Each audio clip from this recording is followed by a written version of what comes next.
Board.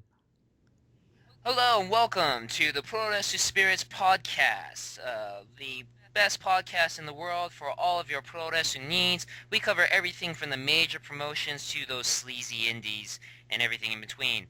We are your hosts. I am Joshua Shibata, and as with me, as always, is my mentor, my boss, the man, the myth, the legend behind everything Puroresu Spirits, Charles Schaefer. I'm hanging in. And you can always check us out on the Pro Wrestling Spirits website. That we have many different forms of it. The Facebook, this podcast, which might be a YouTube video now, and the Twitter, the actual website itself, prowrestlingspirit.com. Check us out. If you have anything that you ever wanted to know about pro wrestling in Japan, this is the place to be. So thank you very much for joining us on this edition. We know that they're usually very far in between the previous one, so we do have a lot of catching up to do. One of the things that we should definitely catch up and at least talk about briefly is the most recent G1 CLIMAX tournament in New Japan. For those who don't know, G1 CLIMAX is the biggest tournament, arguably the biggest tournament in Japanese wrestling. It's run by New Japan Pro Wrestling, and this tournament is arguably probably the best tournament in a long time. What would you say, Charles? Definitely, it's up there. It's pretty good. There's a lot of big names that were in it. A lot of good matches. I mean, a lot of people were actually. I think they've got at least 10 matches that are coming out of this event that they really liked, and it's really hard for them to pick which one is their favorite.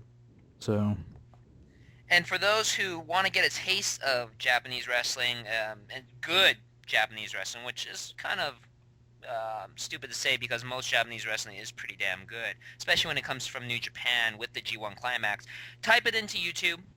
All the videos are with the wonder of the technology nowadays.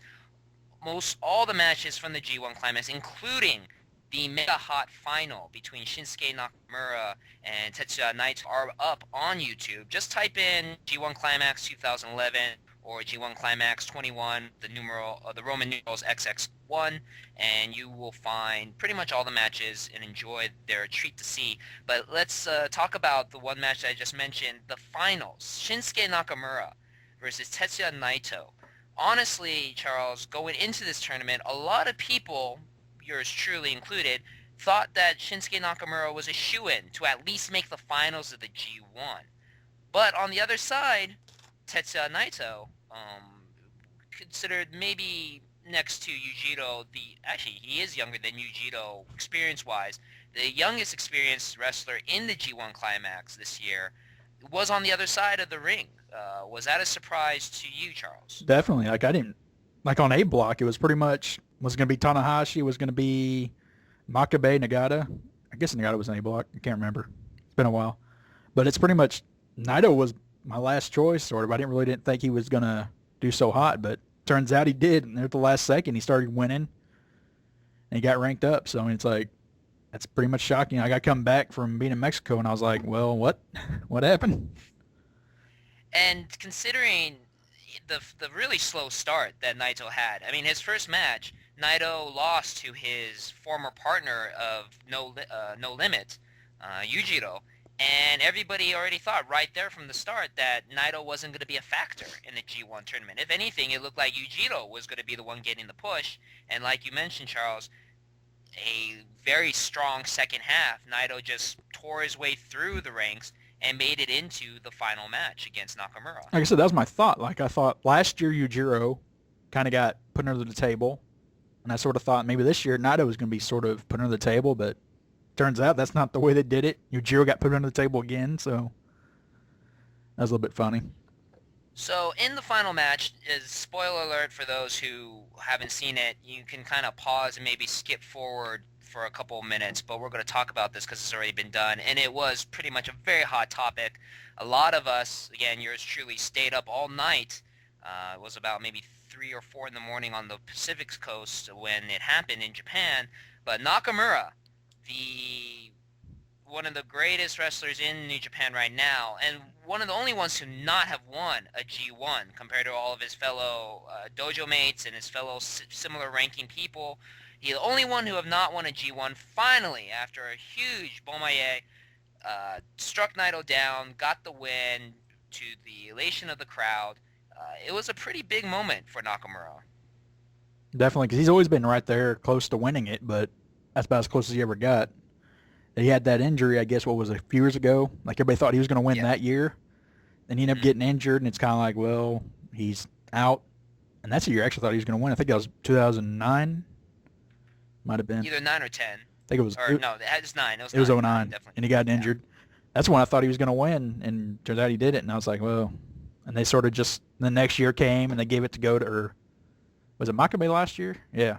Malcolm Bay was last year. Yeah. So it's kind of like Yeah. that he kind of got pushed under. It's like, well, when's he going to win it? If he's going to win it. So it's finally good that he finally won this year. Hmm. Now, the big thing coming out of this G1, and that's what we're going to start discussing about, where does New Japan go from here? Traditionally, and it's already been decided, the winner of the G1 challenges the current holder of the IWGP title, the biggest title in New Japan. That is being held by Tanahashi, who is arguably the biggest wrestling name, not only in New Japan, but possibly in all of Japan. But the thing is, to the chagrin of a lot of people, and why a lot of people might have thought Nakamura wasn't going to win the G1, is that this will basically be Nakamura versus Tanahashi part 2021 and 10. You know, they've fought each other a bazillion times. So, when with usually either one, Tanahashi or Nakamura winning, the difference doesn't really, the outcome doesn't really make a difference. What do you think about this potential rematch of a rematch of a rematch? It's happened. It's already happening this year already. So it's kind of like for the belt nonetheless. But I don't know. Like, I'm actually been contemplating. It's like whoever's going to win the G1, do they really need to win the belt? And that's what I was kind of hunting. When Nakamura won, I was kind of like, well, does he really need the belt? Because you Right. all got to keep in mind that going out of the way a little bit, but Goto, I mean, he's still cutting his time down because he said I'm going to win the belt within a year. So far, he's hasn't won it yet. But it's like if Nakamura wins, is Goto going to take him down a few months later? So it's kind of like I don't. It's kind of a little bit iffy. I don't know. And Goto also was a strong favorite to win this tournament as well, with the possibility of getting that title shot. He has already kind of a built-in storyline with Tanahashi. Earlier this year, they were tag team partners in a match. Goto betrayed Tanahashi, and then all of a sudden they had one match, and then they kind of made friends again, Yeah. and sort of now are kind of friends, maybe frenemies, allies, who knows. But the point was a lot of people were thinking maybe going into the G1, and he had a very strong G1, that Goto would end up winning the G1 and then rightfully challenging Tanahashi again for the title, possibly at Wrestle Kingdom, maybe even finally winning it and securing his claim that he would get the title in a year. So, going again, Charles, with Tanahashi and Nakamura facing each other, what do you think the outcome of that match is going to be? And do you think Goto will play a part in the outcome? As I said, it's hard to call. Like I'm thinking of this realistically. It's like if Nakamura wins, no matter what, he's going to face Naito. I think in October, November, probably October. And after that, it's probably going to be Goto on June At 4 Wrestle Kingdom? at Wrestle Kingdom. If they actually hold Wrestle Kingdom again, I don't know if they're what they're doing this year. That's a good point, because we'll get into it later, but there is going to be a big event coming around almost around the same time, so that might actually change plans. Yep. But you're absolutely right. So okay, and you mentioned it too. Naito just recently at the Yuji Nagata produced show, which has arguably the greatest poster in the history of wrestling posters. If you're a big Ultraman fan or Ultraman, for you American speaking, you will love the poster that they have for the Nagata produced Blue Justice show. But at that show, Naito did make an announcement that he was going to challenge for the IWGP title after such a strong showing and coming very close to winning the whole thing. What do you think, Charles, are Naito's prospects? Granted, Naito has only been in New Japan probably, what, did he debut in 2006 or 7? So only maybe 5 years. Hasn't held any other belts. Tag belt, junior belt. Did he? Oh yeah, he had the junior tag belt, but I mean, never held a heavyweight belt. Honestly, No Limit had a lot of potential, but never really got to that ace status as a tag team before they were broken up. But now he's hugely popular, as evident from that G1 Climax match. And I mean, he has a lot of momentum going behind him. But do you think they'll pull the trigger and give him the belt so soon, a la Nakamura, a la so many other mistakes that WWE used to make? Um, Thoughts on that? See, I've got a bigger point on this. Now, it makes Okay. a lot of sense that they put one of their established guys in there, and they put their youngest guy in there. It wasn't, so many months ago that All Japan did this with Seiya Sanada. Mm. And all of a sudden, like, Sanada came out of nowhere and was in the finals of the Champion Carnival. It's kind of like, well, what the crap? Because he's only 23 years old and popping up here in the biggest tournament that All Japan has, and he's only been wrestling a few years. So it's sort of like that New Japan sort of took a play off of that a little bit. I don't know if it was sort of a stab or if it was showing, oh, we got our ace too. Because that's what Sanada's looked like. He's pretty much being called the new generation ace behind Suwama. Even though there's a 10-year gap between them two, but that's what it's being called as. Like, and now Naito is being pushed up in the wake that Tanahashi's starting to get old. Now we're 5 years back. We're going to give it to Naito. So, Which that will also be a very interesting point to make when we talk about the All Together show, because one of the matches happened to have all those future aces in one match. yep.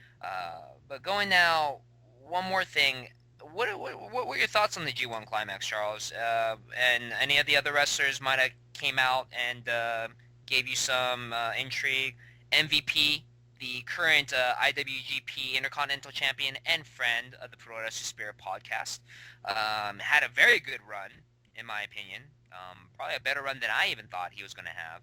Picked up a lot of big wins. Anyone that kind of came out that you thought did some impressive stuff in the G1? I said everyone scored pretty high. Like, it was pretty much even on Block B. They had at least 5 guys that were pretty good. Said one of the shockers, a lot of people started thinking Giant Bernard was going to be the winner of A Block because he started coming out. He was pretty good. Like, he started getting all the wins. And pretty much going off what MVP said earlier, like he said, what if a Gaijin finally wins the G1? And I saw Giant Bernard. I'm like, that would be interesting. Like, he deserves it. He's been there for years now.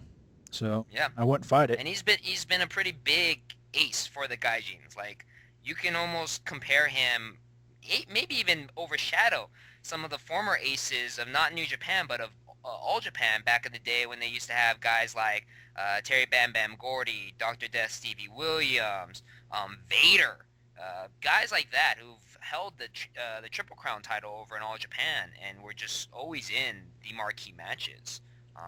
And were just hugely popular. Bernard can easily be put into that same category. So you got a good point. But, Charles, what do you think? In the next 5 years, Gaijin winner for the G1 Climax? Who can say? I mean, Giant Bernard's always going to be there as one of the top choices. I wouldn't be against it, but we'll see. Never know. Neither would I, as long as Lance Archer isn't the winner of the G1 Climax. I think if that happens, That's not going to happen. that's when all hell just completely breaks loose and there's no reason to live anymore when Lance Archer is the G1 Climax winner. All I have to say is Fisherman Saito. Hey, Fisherman Saito at least didn't end with a 0, you know. And you know what? Who else didn't end with a 0? Future IWGP Heavyweight Champion Strongman. No. I think he would actually be if he wins the belt, I quit watching. Hey, I'm telling you, he's gonna do the triple crown of New Japan. He's gonna win the Japan Cup, the G1, and then the IWGP. Mark my word. They're gonna have Whose dreams are these?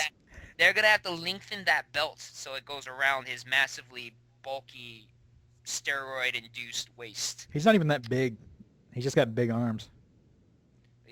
He's got a big neck. Actually, he has no neck. He has big. Actually, I will say another surprise was La Sombra. He's a lot bigger than I actually thought. And people were questioning. I think actually you were questioning him being in the G1, right? Yeah. That you should. And then because originally, like, you picture La Sombra Jr. But then you see him, because he's been wrestling in the junior division. but he's only 90 kilograms or whatever. And then he stands up next to Carl Anderson, and he's the exact same size. And Carl Anderson's like 110 Carl is kilos. kind of small. Carl is kind of a small guy. I He's mean, really small. comparative, he's kind of He's not small. 110 kilos like they say he is. Oh no! I've met the guy. Definitely not 110 kilos. No, no way, no way, no way. Uh, anyways, all right. So moving on from the G1, the other big event that happened in Japan just recently is the massively super card is not even giving this event justice. Mega card of All Together, which for those who don't know, All Together was a charity show that was put together by New Japan, All Japan, and Noah, which you can say are the three big promotions of Japan. There was also some collaboration with some of the smaller promotions like DDT and Kensuke Office, but those were the three main promotions.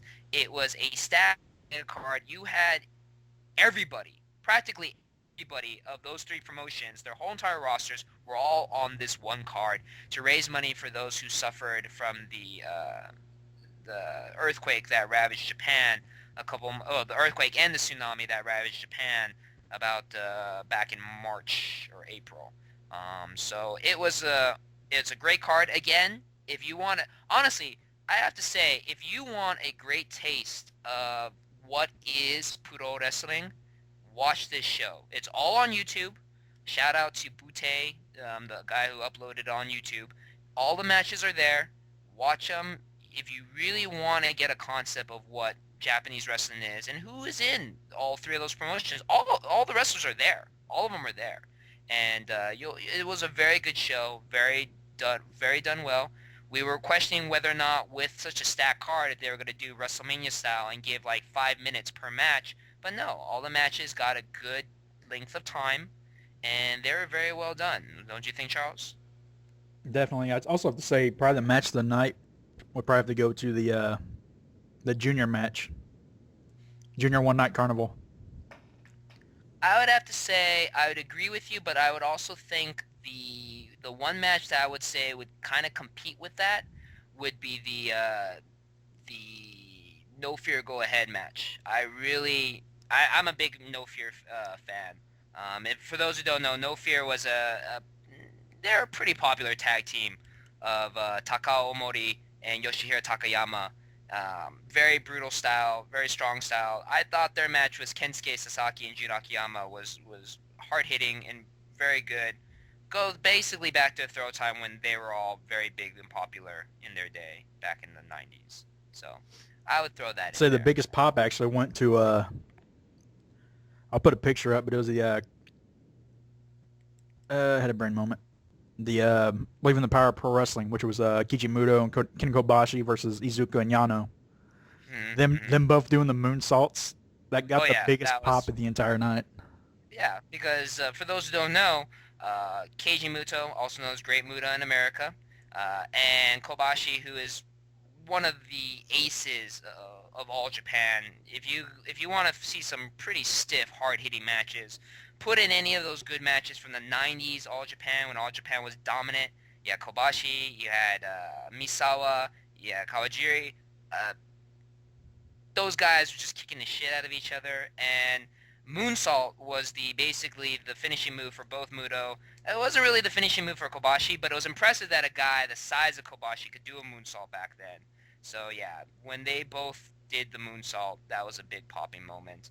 Though, ironically, those moonsaults are probably pretty much what's killing their careers right now, is because both Muto and Kobashi knees are like gone because of the moonsaults. But anyway, but going through the card, one of the matches I do want to point out, because we did mention it before, Fighting for the Future. I thought that was a very interesting match because it did really showcase the future wrestlers or the future aces of their respective promotion. That match had Shuhei Taniguchi from Noah, Seiya Sanada from All Japan, and Tetsuya Naito, who we just mentioned, G1 CLIMAX finalist from New Japan, versus Yujiro Takahashi, who's from New Japan, former partner, now enemy of Tetsuya Naito, Manabu Soya, who's actually the tag team partner of Sanada in All Japan. They both hold the All Asian Tag Team title.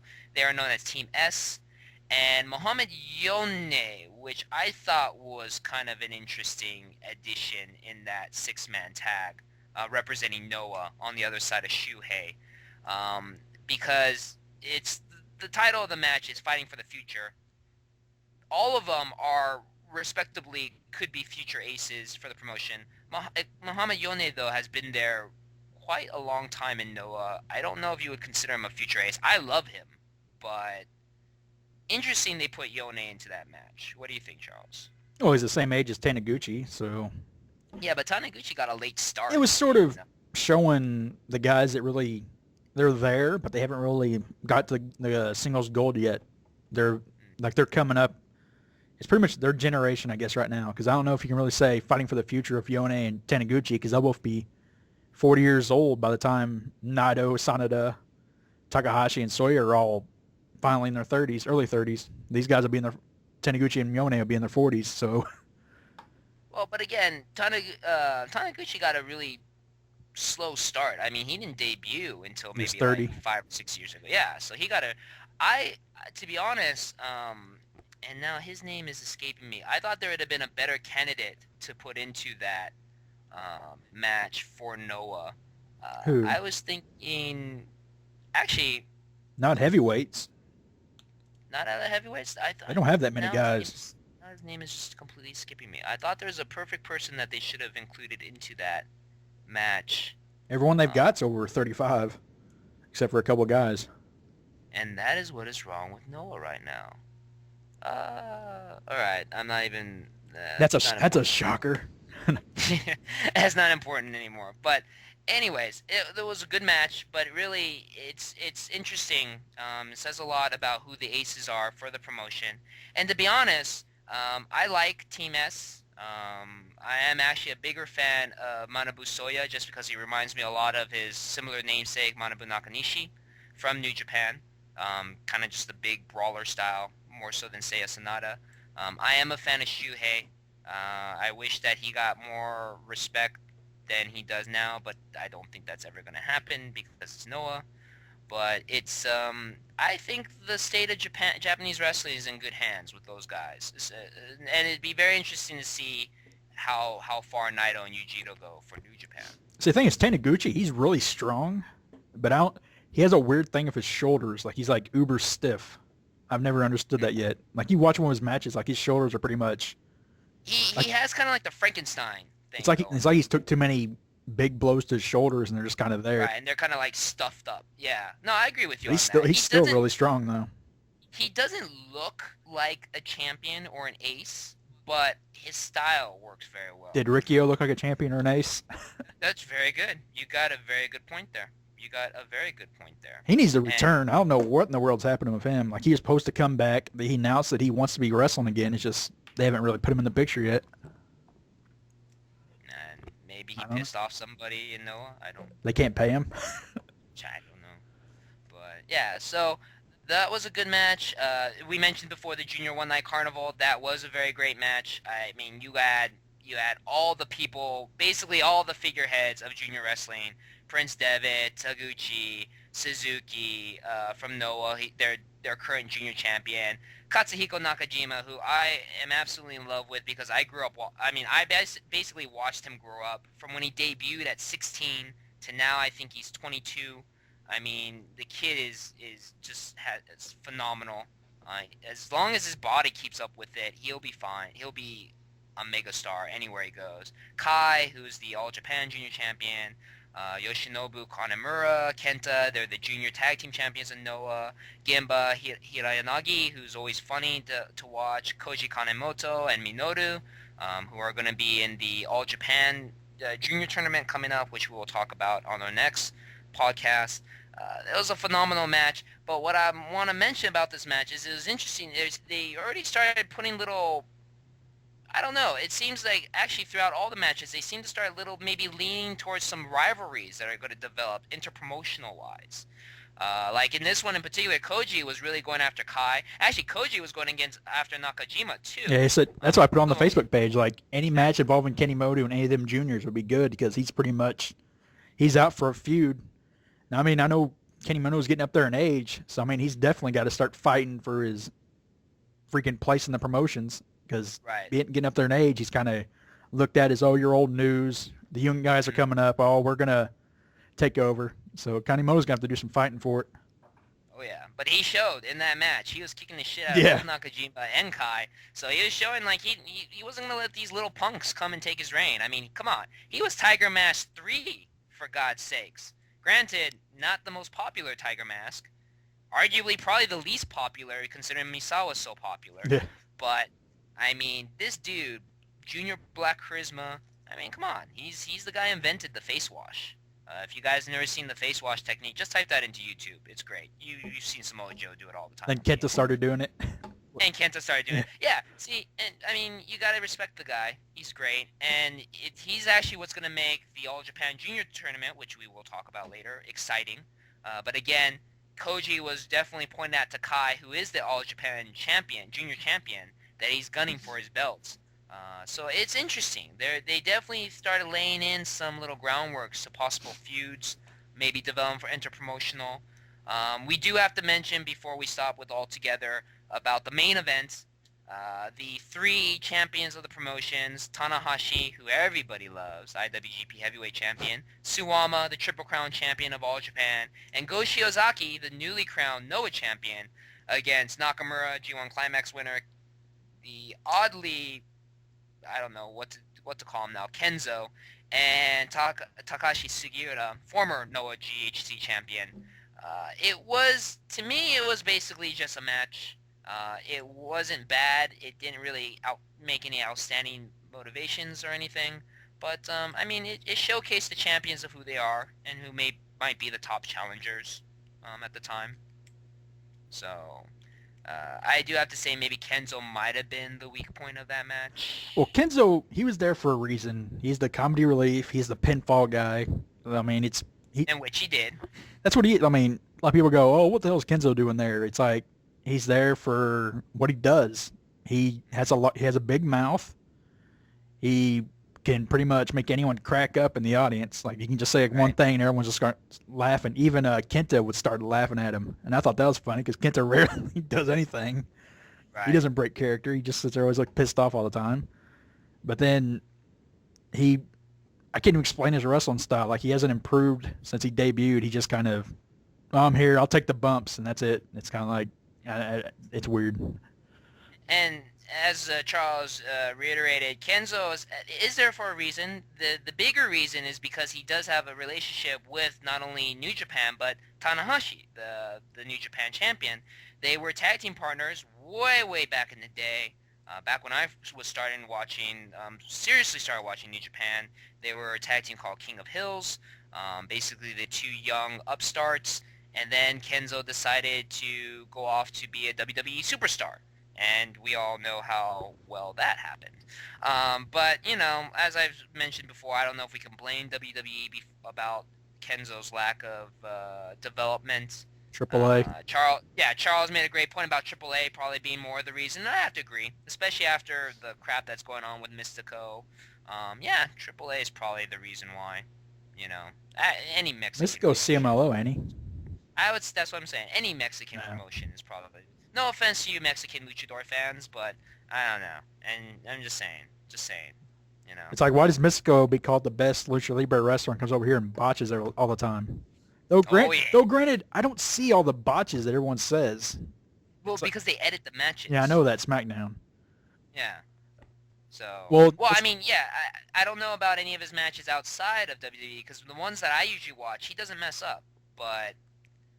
And people were always saying like Sin Cara's a botcher. It's like that new guy Hunico or whatever. He's botched worse than Sin Cara ever has altogether since he's put on the mask for like 3 weeks now. He's botched. Maybe it's I really think it might be the mask. Maybe the mask is just really bad. I mean, maybe it just limited view. Well, yeah, because Sin Cara, he always had, or back when he was Mystico, he always had it where he could see out of the eyes. Right, he had the eye holes cut out, and this Rey Mysterio has that now too. Because back in the day when he was actually Mysterio Lights, he didn't have the eye things. So, it might be that you don't need the eye things. Though granted, look at Liger. He's had his eyes covered all the time, and he's rarely botched. But you know what? Just to point out, and I can say this because I'm Japanese, our eyes are pretty slanty to be. Just saying. And I'm Japanese, so you people who are like going, oh my god, hey, I can make fun of my own race if I want to. Come on.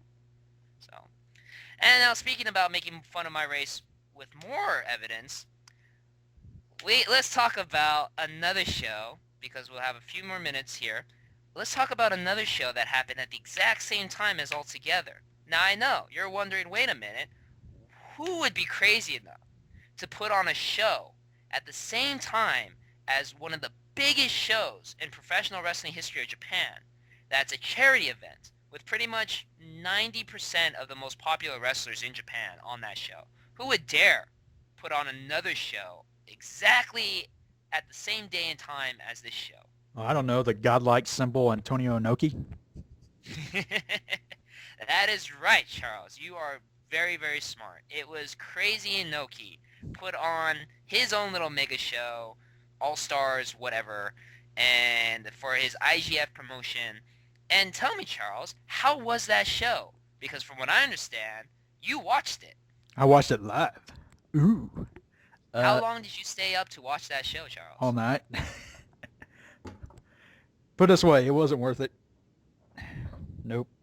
Now, I know you listeners out there are thinking, wait a minute, what are you talking about? How could a show that has main eventing Jerome LeBanner, K1 fighter Jerome LeBanner, K1 fighter who's never won, if you are a K1 fan like I am, who's never won a K1 Grand Prix tournament, goes against former New Japan, former Pride champion, Kazuyuki Fujita. How could any show with that main event be not worth it? Because Fujita used to be awesome. Because he just head kicked people. I'm sorry, Charlie. I don't think Vegeta was ever that awesome. I'm just saying. Not as a pro wrestler, because he was he wasn't solid in the ring. All he ever did was head punt Tanahashi and get the biggest... Which, to be honest, that was pretty awesome when he head punted Tanahashi. I have that match. Because he's like, well, pop. Yeah, I love that moment. That was a pretty cool And moment. he's really powerful. That's why he was there. And granted, that's part of Inoki's later New Japan run. Before they fired him because he was too crazy. Yeah. When he decided, you know what? Let's have Brock Lesnar be the IWGP champ. Because everybody loves Brock Lesnar. I mean, come on. Who doesn't? I mean, who knows what he could have done, but he won the belt, and that was it. He just took the belt with him. Everybody's like, okay. And they didn't have a belt, and that's what caused the whole situation of Kurt Angle getting the belt, which caused the situation of then Kurt Angle having to face Nakamura. Though that was actually a good match. No, that was a good match, but Kurt Angle, I mean, I love Kurt Angle, but man, no. It was kind of a whole of a weird situation. Everybody's kind of like, well, what the crap? We don't have a belt. And that's when also, surprise, surprise, New Japan announced we're bankrupt. Yeah. Yeah. What a surprise. Crazy Inoki. Because obviously, I mean, come on. This same Brock Lesnar is the one that demanded his own private jet with WWE. Imagine what he demanded from New Japan. They paid for his flights. I know that. Oh, they had to. Come on. Shit. It's going to be probably first class, too. Hey, it's like he made it to the video game. That's a big accomplishment. That's right. Wow. And he probably got paid really bank for that. I bet you anything he probably got paid more than New Japan wrestlers. Definitely, of course. He probably made 500,000, close to $1 million just for his freaking little appearance. And all of his little royalties he made off of it. And New Japan wonders why they went bankrupt at that point. Anyway. And also on that card, there was Peter Aerts from K1, Davey Boy Smith, his kid, Cepho, blah, blah, Though, blah. granted, actually, I'd probably say that was probably one of the better matches of the night. Which one? With Davey Boy Smith's kid? Yeah. That Really? was actually a pretty solid match. Wow. I mean, it could have... It had a bad ending. Go figure. It's IGF. Bad endings happen. But let me look at this real quick. Because I remember... I will say... Wow, it only went for like 5 minutes, so no wonder the match couldn't have been that... I mean, it's 5 minutes. You're in, you're out. That's like nothing. Well, I mean, it was... Like, I even put a little thing on there, I think. I don't even remember. Like, Hideki Suzuki, I'd say that kid's actually really talented. And Harry Smith, he's as talented as well. So, I mean, they did a decent match, but it's just that finish with that double arm suplex, and he just kind of held him down on the ground. It was like 1960s style finish. Like in this present day, you don't see finishes like after a double arm And suplex. what a surprise! 1960s finish. When was Inoki somewhat popular? 1960s. Because that's what it was like, a straight up ice suplex. You know, he just held him down and he just pinned Smith. And I was like, was that a shoot? Like it seems Smith just got straight up shot on. You know what? I wouldn't doubt it with IGF and Inoki. But But anyway, that's that is Inoki, crazy, whatever. And he has other shows coming up. So he's still going to be making money and still driving people like me and you crazy. I will So, say, Akira Joe, Inoki's new protege incomer, that young kid, I'd say keep mhm. your eye out for him no matter what. He's actually got talent. Surprise it's coming from Inoki, but the kid's actually pretty talented from what I've seen. Well, you know what, to be honest, Inoki did kind of mentor Loro Machida, who is now one of the biggest stars in UFC. So Inoki does know talent. We're not going to deny that. He's just fucking And crazy. Chono and Nagashima was pretty good too, but it was just kind of weird seeing that kind of, because Nagashima is really crazy and Chono, he's known as the serious guy in Right. Japan. So, I mean, Plus, he's pretty limited mobility-wise, yeah, so... that's what it's kind of, I don't know if it was, that's why I really couldn't blame Nagashima on that match because Chono is pretty much, I'm going to Shining Black you and I'm going to put you in Yeah, STF. that's all I'm gonna do. I'm gonna do the same two moves the Well, whole that's what match. And that's we're what gonna make Muto a does 15-minute anymore. match. It's all Oh, no, Shining you're right. Wizards Hey, and and they're from the freaking same cloth. Come on. leg whips. They're, It's all the same thing. right. They're from the same cloth. Yeah. I mean, yeah. They shit. They're both they're 2/3 of the remaining Three Musketeers. They're So, both I near mean, 50 years old. What do you expect? and exactly, and both of their knees are pretty much shot. So yeah. Well, Chono's Yeah. next shot, thanks to Steve Austin, Yeah. Yeah. pile driver. Well, hey, karma. Yeah, Come on. Karma's a bitch. it comes around. Comes around, goes around. So, but anyway, so that was that. So that is the first part of our podcast. We are going to be hitting up another podcast where we will be talking about junior tournaments.